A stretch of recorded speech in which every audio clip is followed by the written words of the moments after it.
Okay, so we'll have a question and answer session. So I think probably what we'll do, if people would like to come up to the front and take this microphone if they've got a question, I'd be very, very grateful if we could keep it actually to questions and not statements. And if you could sort of keep your question to about 2 minutes, that would be great, because people do want to have their question heard. So that would be lovely. Thank you. So anybody who wants to ask a question? Oh, could you possibly come up to the front and then we can form a queue and it gets a bit more orderly then? I was just wondering whether any of the panel would be prepared to... this is one of those conspiracy theories, but the enormity of the crimes in Syria are so great, and they've been committed by such a broad spectrum of criminals who are... well, what do you think about the possibility... I'm not going to say that anyone's going to state it for certain, but that possibly the Alexandrov ensemble, the Red Army choir, that aeroplane was brought out of the sky in the most horrific possible crime on what was our Christmas Day. It was not Russian Christmas Day, but in 2016, because they were on their way to mark the liberation of Aleppo, which we know was a liberation. And it would have been a great public, PR coup for the Russians to have the Alexandrov ensemble singing there. So I just wonder whether anyone would have any thoughts about that. I mean, I know you're only going to say it's a possibility, but to speculate about that.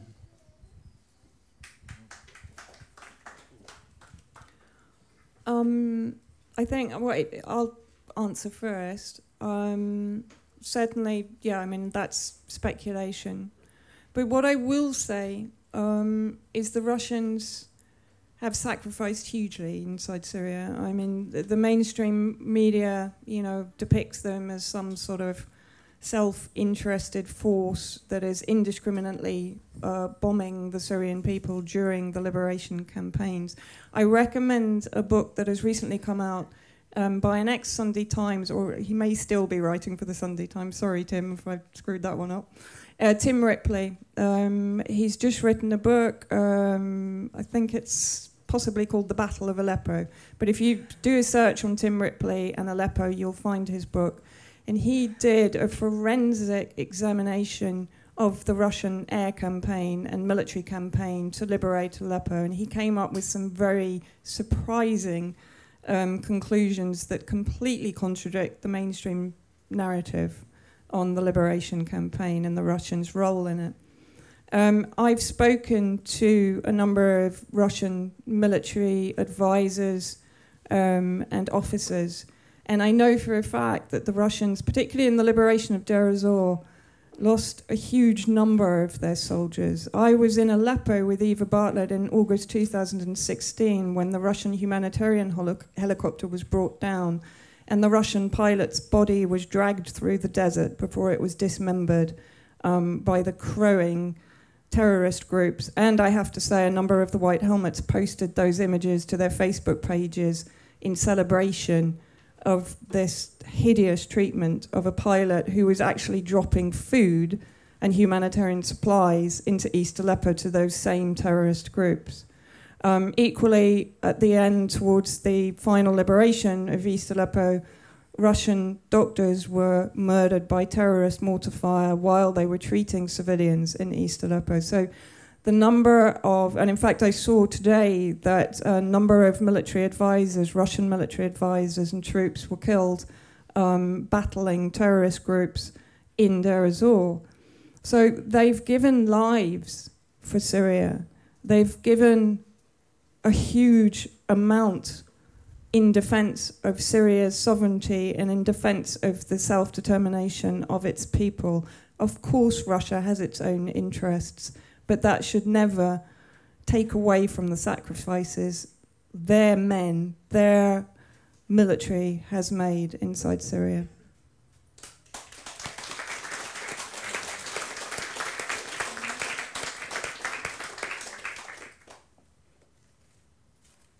Hi there. I'm from this country, but I've lived mostly in Argentina, and I emigrated. And so I come back here, and I just find what I call bullshitocracy. The axis of evil for me, to quote Carol Quigley, is the Anglo-American establishment. it is the evil in this world. I am convinced of it. And I would probably be called a terrorist just because of everything I believe of this. We seem to be scratching the surface here, which is good because we didn't have a voice before. It was just them telling us what to think, and we just believed it. Many of us did. I've stopped believing it years ago. And so, you know, without going into stuff, but we're opening a Pandora's box. You start to read the work of Anthony Sutton, Eustace Mullins, you know, John Coleman, all of these great researchers, and I don't believe in anything of it anymore. I think this country started the First World War, the Second World War, every single bloody war that's ever been. This country is the biggest warmongering country in the world, and it uses the United States as its Hessian army. Where the hell do we go from here with all this sort of stuff? Because we all know we're starting to scratch the surface, but where the hell are we going to go with this?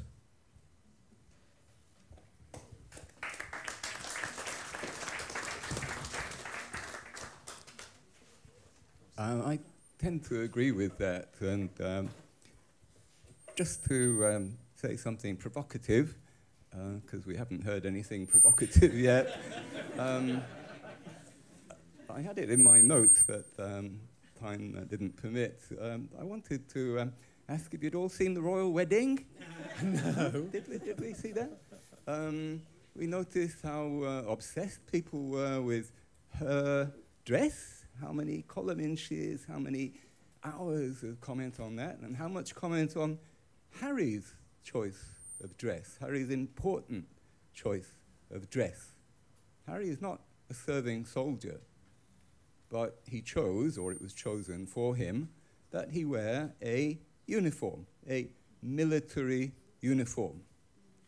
I think this was a perfect illustration of what a militarized and militaristic society we are and have been for a very long time, and we're not getting any less. So sorry, Harry, I like the guy. I'm not having a pop at Harry, but his choice of dress showed what a militarized society we are.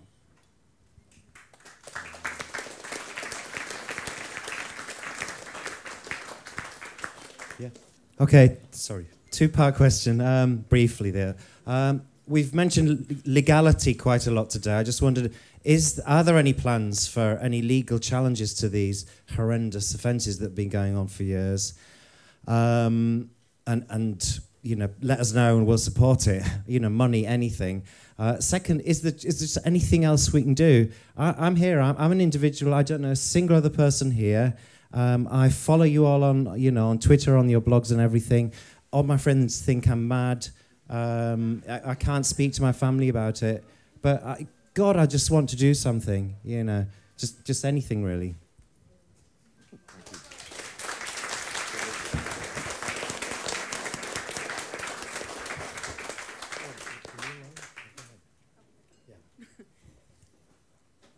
Well, that man said something similar to what I wanted to say, but I was grabbed by what Tim was saying about the effects on our children and about the lasting effects. And given that there's a tendency for sociopaths and conformists and the privileged to get into positions of power in the government and in the media, it's almost like a cage around everybody else, a really strong cage that we need to break out of.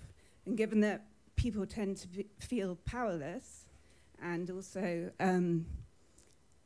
they tend to be easily manipulated, and they don't have a lot of time, they're just struggling to survive. So, Vanessa, you said the Syrians, we should be thankful for their resistance, but it's our country that is causing this, and it's in America also, and some other powerful countries. And we need to be the resistance, and we need to organize. And how do we resist? How do we organize? That's what I just want to mention. One idea that I'd actually had, particularly because I felt recently that we as a public in Britain. I mean, I'm not living in Britain, but I still feel very much a part of the culture here. We actually own a lot of these organisations in a sense. We pay for them. Even the White Helmets, it's our taxpayer funds that are going to this organisation. When we're facing austerity, we're facing cuts to the NHS, we're facing cuts to the fire services, the ambulance services, as far as I know, in the UK.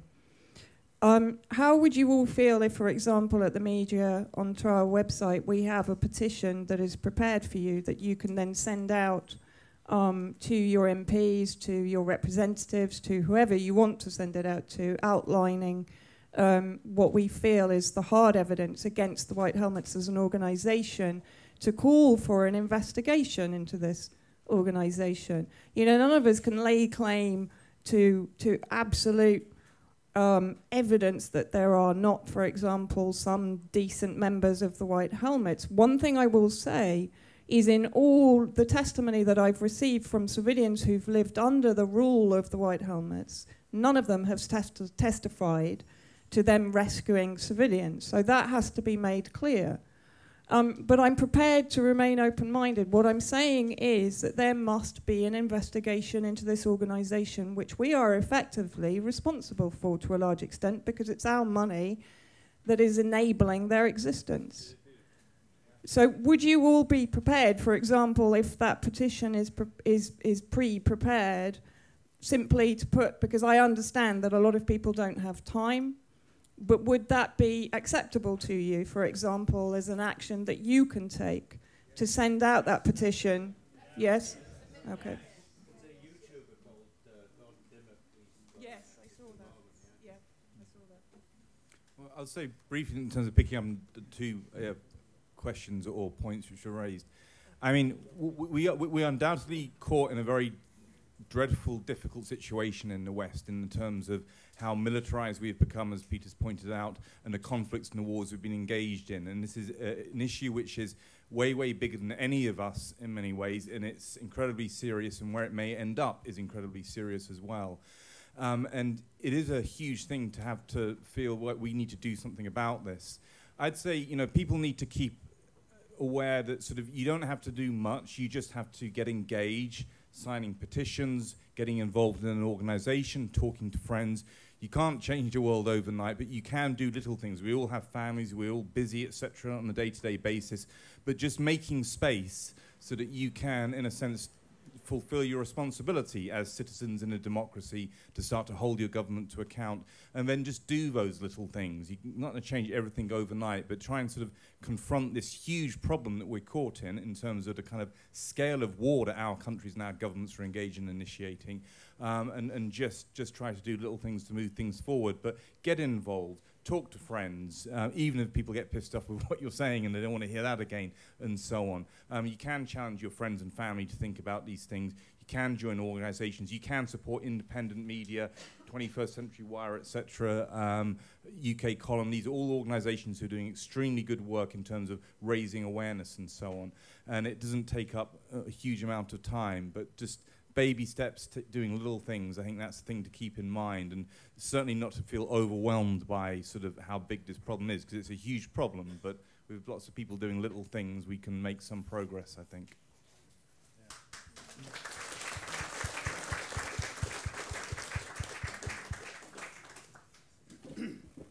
Can I ask a quick one then? This is a difficult question to know how to frame, really. There's one nation that has been notably missing on the agenda here, and that would be Israel. Now, I hear everybody. But it's difficult to know which, where the dog starts and where the tail ends, if you like. How much are they a proxy state of Western banking systems, and how much do they drive opinion in your knowledge? Thank you.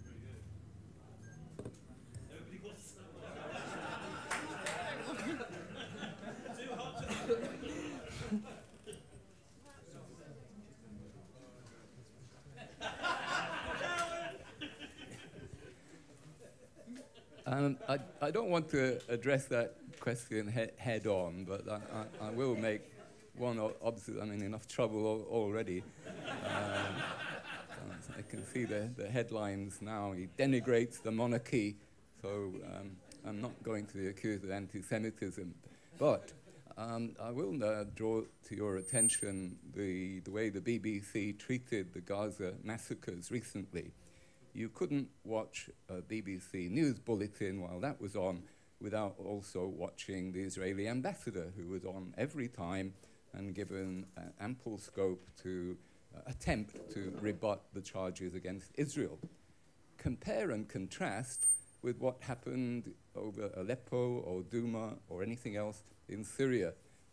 Equivalent opportunity was not given to people who might have spoken on behalf of Russia or Iran or Syria. But Israel gets, and this is how it should be. I'm not saying it was wrong to give Ambassador Regev a platform, but that is how it should be for everybody, not just Israel.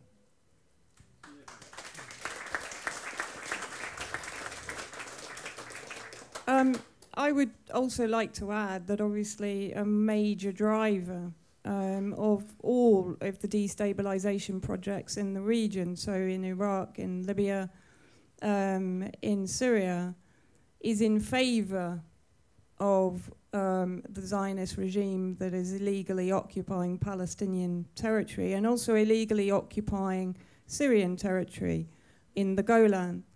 And so, you know, it is the elephant in the room that many people don't want to mention. But at the same time, Syria has been under attack from Israel for for a very long time. But that has been escalating. In fact, Israel played a surveillance role for the unlawful tripartite aggression against Syria. It was using its surveillance drones to pinpoint the targets for the French, the British, and the United States when they bombed Syria on the 14th of April. So clearly, Israel's security is top of the agenda for all the nations that are attempting regime change in Syria. And of course, one of the main drivers of that regime change is simply because the Assad government has always staunchly defended the Palestinian cause and has therefore been perceived as an arch enemy of Israel. So, of course, you know, Israel is a huge part of these campaigns. And we're heading towards, of course, probably campaigns in Iran or against Iran, against Russia. And so I think it's very important to include Israel in the overall picture, because it is, to a large degree, if not directly, it is the cause for many of these military interventions. And, of course, Palestine.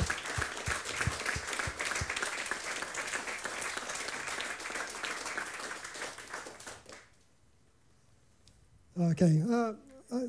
Thanks for your superb presentations, by the way. Every one of them was really, really interesting.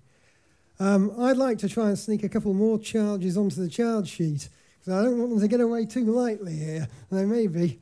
And those charges are foreknowledge of events and coaching of witnesses. Now, one thing we haven't really talked about today are terrorist events in the West. Well, I think, you know, many people will know about one bit of foreknowledge, which was the James Stanley business of Building 7 when she reported in advance. But I think there's other evidence of foreknowledge of these events in particular that you can find in Western media. I mean, I won't go into detail now, but it's things like inadvertent publishing of articles in places like New Zealand before the event's taken place, and things like the Mail Online, who have a habit of every single event, within about 30 minutes, they have a detailed article when they seem to know what's happened. They've got professional photographers taking photographs at the scene. And you can add to that my second charge of coaching of witnesses. Whenever they invite witnesses on to these events, you see the presenters leading questions, with correcting their answers, And I think there's copious evidence for that. So there is a question, which is, would you agree that those charges should be added to the charge sheet?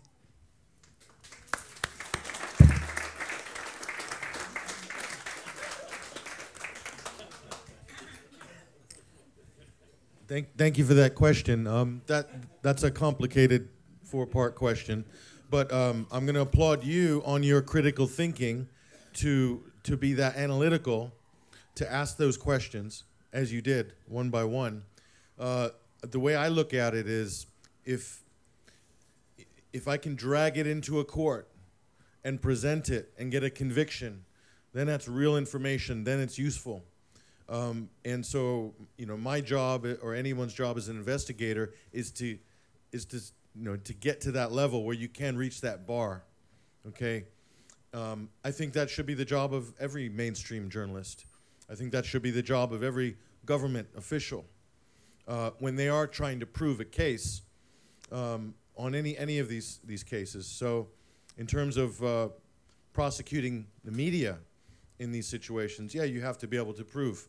But what we have is a mainstream media that likes to speculate about the biggest crimes, the biggest possible crimes, weapons of mass destruction, starting wars or initiating wars between states, killing hundreds of people, thousands of people. And the bar seems to be incredibly low. The bar for the Duma chemical attacks. That wouldn't, I have to for them to defend a parking ticket in a normal civil court is a higher bar of justice than to prove a weapons of mass destruction, or that Novichok was used in Salisbury. That bar is just ridiculously low. And a baby could step over it. Okay, so I think what you're doing is asking questions. You are interrogating, and you want answers. And so you're either going to get those answers yourself, or they're going to be provided by journalists or citizen researchers, or your government's going to produce those through Freedom of Information requests. Okay, so but it is important to be that active critically, and everybody needs to do that. That's our responsibility. I think the earlier person said, "What can I do?" You're doing it. You're doing it by standing up and asking those questions and demanding those answers. And our journalistic heroes, our media heroes, should be doing the same. And the reason we're here today is because they're not. Okay? So thank you.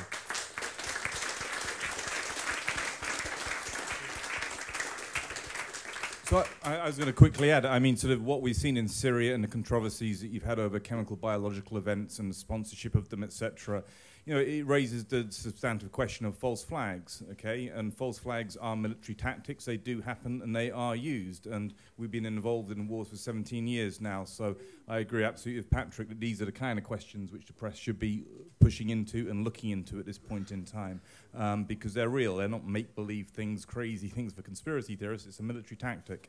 And certainly in the case of Syria, we need to be looking at that very closely, and I think more generally we need to look at that closely. And it would be good if some journalists decided to start to shift their speculation away from what Patrick was talking about and onto these kind of issues. I think we are at that stage at this point in time.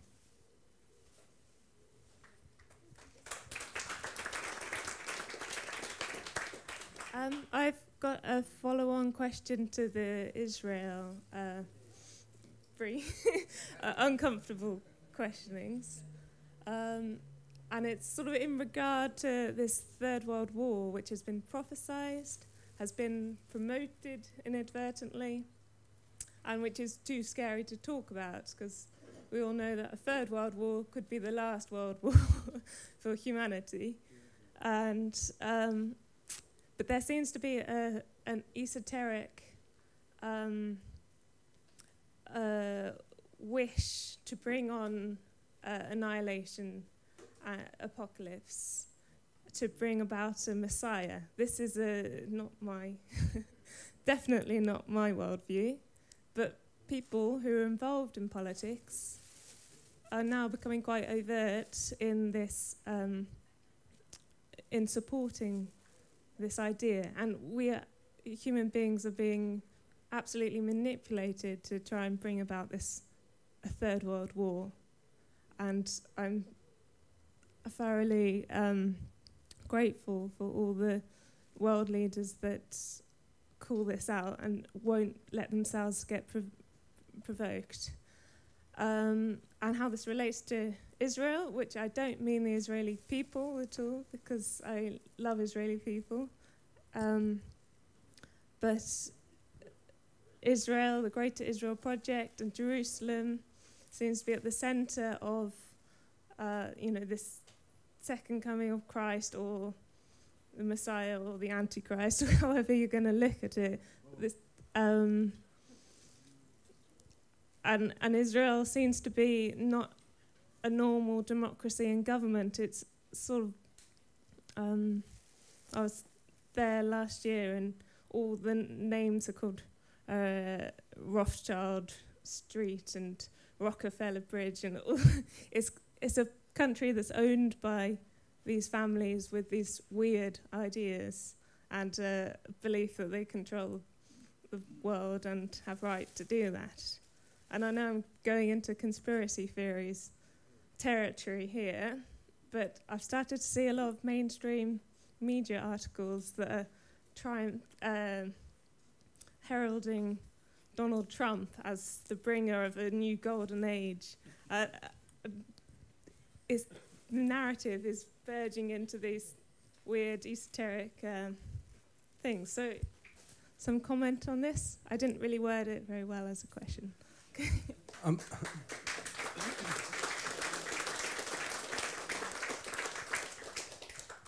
I'm actually going to give you a non-esoteric answer. What seems to be happening, we're losing political control over the most powerful entities on the planet. And you've named people who have banking empires. There's banking empires and there's the corporations. They're now able to operate with a system of law which is above that of states. It's above what we have any hope of having any political influence over. So what comes to seem perhaps as esoteric is actually could just be a reflection of the fact that power has escaped not only us, it's escaped the so-called most powerful person in the world, the President of the United States. The way these people behave when they get into power perhaps in inverted commas, has already been mentioned earlier, that they don't have it. The power actually resides somewhere else where it's not reached by politics, it's not reached by law. And that is the real problem, I think. But to address that problem, it requires not being made to think that it's esoteric, but made to see for the reality that it is. Because the bottom line is that we are human beings. We evolved on this planet. It's a biosphere. It's not a money sphere. Money is it's not a reality. It's only a reality because we've all bought into it. It's like the media. We've bought into this system. We are brainwashed to maintain this system. So I don't think the answer to that is to get deeper into the areas of really complicated thinking like that. But get back to the simpler things. We don't actually eat money. We don't breathe money. We don't need money except because of the system we've become trapped in. And now there's so much debt, we're not even going to have that illusion anymore. But the problem is that the people with the power also have the power over the military. So we have a very, very big problem. But it's not an esoteric problem, it's a very, very real problem.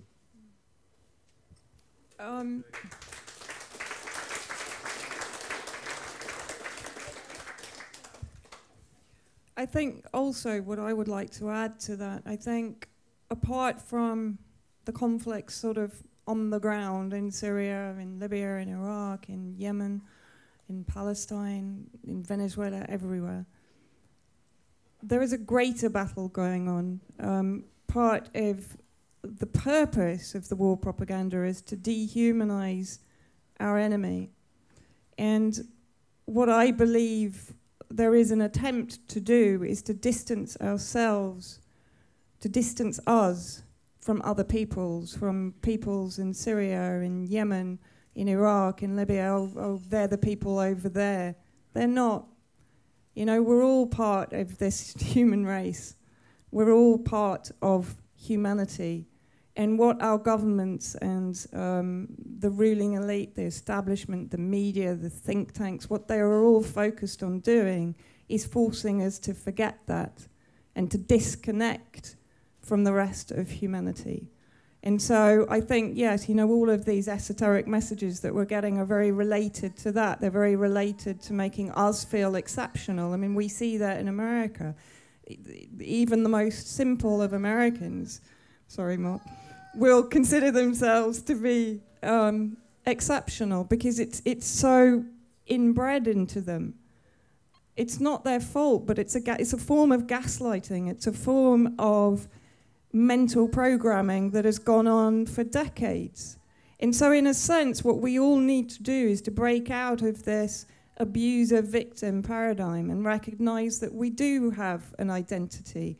We do have knowledge. We do have wisdom. We do have history. We do have the intelligence and the capability to fight this. We just need to tap into it and to stop being persuaded that we shouldn't rely upon our own ability to judge situations. That's what's being taken away from us. Our self-identity, our belief in our ability to judge a situation, to come to logical conclusions. And this guy over there demonstrated it perfectly, brilliantly. He used his mind. We're all ordinary people. But we've all decided, hang on, this doesn't make sense. And so we've all got to kind of refine the courage to do that, because that is what is being drained from us by all of these entities. So, I mean, all of you have sort of put your finger on different aspects of it. But it is simpler, as Tim said. It's about you. It's about changing you and discovering the courage to believe in yourself again, because that belief has been taken away from you. Okay, I did have 3 questions, but I'm now being pushed for time, so I'll just do one, and it's actually to the audience. Whether we know fully or 100% that our government is funding terrorism in Syria, we all have our suspicions, I'm sure. And so I just want to read you a little bit of the legislation. This is anti-terror legislation from 2000 to do with fundraising, and it says, a person commits an offence if he provides money or other property and knows or has reasonable cause to suspect that it will be used for the purposes of terrorism. So there's no onus of proof even in that legislation. But there is obviously there a call for a tax strike. We should be, I don't mean tax avoidance or tax evasion like the elites do, I mean a tax strike. So we put money into an escrow account somewhere and just refuse to fund terrorism, because effectively our Prime Minister, Theresa May, has put us in this position where we either pay tax and break the legislation for anti-terrorism legislation, or we don't pay tax and we have to then go outside the law for that as well. So we're in a sort of no-win situation legally, I think. Thank you. Did a film, Killing Anti, and it was about 9/11. He refused to pay and support a terrorist organisation called the BBC. We won the case. We won the case. So that's what he said. He's already. We have to do that. Yeah. I think there's only one more question. Could you not take that last?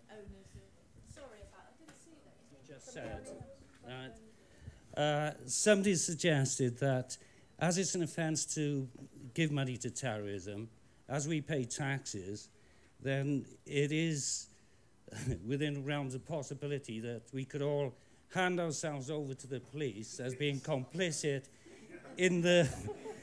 I mean, I suppose if we all turned up at the nearest police station now and demanded to be arrested for supporting terrorism by paying taxes and various other things. So I don't know whether you think that's feasible.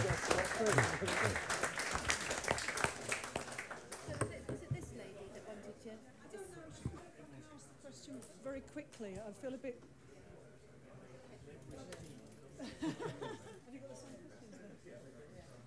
I wanted to ask, I'd like to thank you. I'm from the World Socialist website. My name's Julie Hyland. I'd like to thank you for your very eloquent testimony. I think it's clear that there's a war on true news, and the implications of it are extremely disturbing. They've been horrific for the people in Syria, Iraq, and it strikes me they're pretty horrific for us here as well. I mean, I've got 2 questions. Firstly, I've been active in politics for 40 years. I have never known a situation in which I've had the details of a meeting release the night before. I've never known of a meeting be banned, you know, twice, and then it's like an underground movement. I mean, I find that extremely disturbing. I'd like to know what you think about it. And my second question is, if I read your wiki entries, especially Vanessa Beeley's, to be frank, most people wouldn't touch you with a barge pole. I mean, it's absolutely the extent of smears. But I have a more kind of, I want to go beyond that because, I mean, obviously you've had the treatment of Chelsea Manning, you've had the treatment of Edward Snowden, and you have the gross abuse against Julian Assange, who it looks like he's going to get slung out of the Ecuadorian embassy very, very quickly. And The Guardian is leading the campaign against him. I see you in the smear in that continuum. I'd like to know what you think about that. Thank you for that. I'm glad you brought up Julian Assange, okay? The reason Julian Assange's internet access was cut off, the reason he has been muted, is because the government, the US government especially, did not want to allow him to have his powerful social media platform. Let's not kid ourselves. Julian Assange is hugely influential, especially on social media.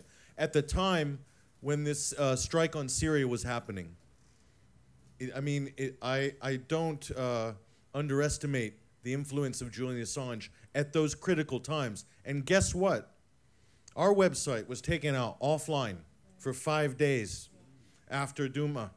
And before, as the airstrike was happening, we weren't even on when you got bombed. I was talking to Vanessa and could hear the bombs in the background. She was in Damascus, not too far away in Barzeh, right? Okay, so we were taken off in a DDoS attack. Syria News, FortRust.com, a few other websites, all very good, truthful websites, all taken down in a UK column as well, all taken down in a DDoS attack. Okay, and we're still investigating, and our ISP, our host, won't, they're not playing ball with us at the moment, okay? So I don't have the resources to pursue that. But people will be silenced, and Julian Assange is a hugely influential voice, silenced, because they don't want someone like him to have a platform. At a time, Craig Murray is another great voice recently. You know, without Craig Murray, without Julian Assange, without these alternative media outlets, what's left? What else is there? See how easy it is to basically go to the choke point and cut it off. That's what's happening now. It's real. You made a great observation. You've been active your whole life. You've never known. I mean, all we're doing is criticizing the media. What's the problem? Is it that frightening for the establishment? So, yeah, I don't know what your question was, but but that's my true belief is this is why Julian Assange was shut down, for that reason. Wasn't because of WikiLeaks, wasn't because of what happened in the past, it was because of what's happening now. And his ability to lead public opinion and to shatter the consensus reality that The Guardian works so hard to delicately fashion together with all of their various techniques, and the BBC as well. So they've been busy little bees, as Commodus said in Gladiator, busy little bees. Busy little bees. So thank you so much for all of you for coming. Yes, I hope you'll continue to follow the work of our fantastic experts, our speakers. Thank you.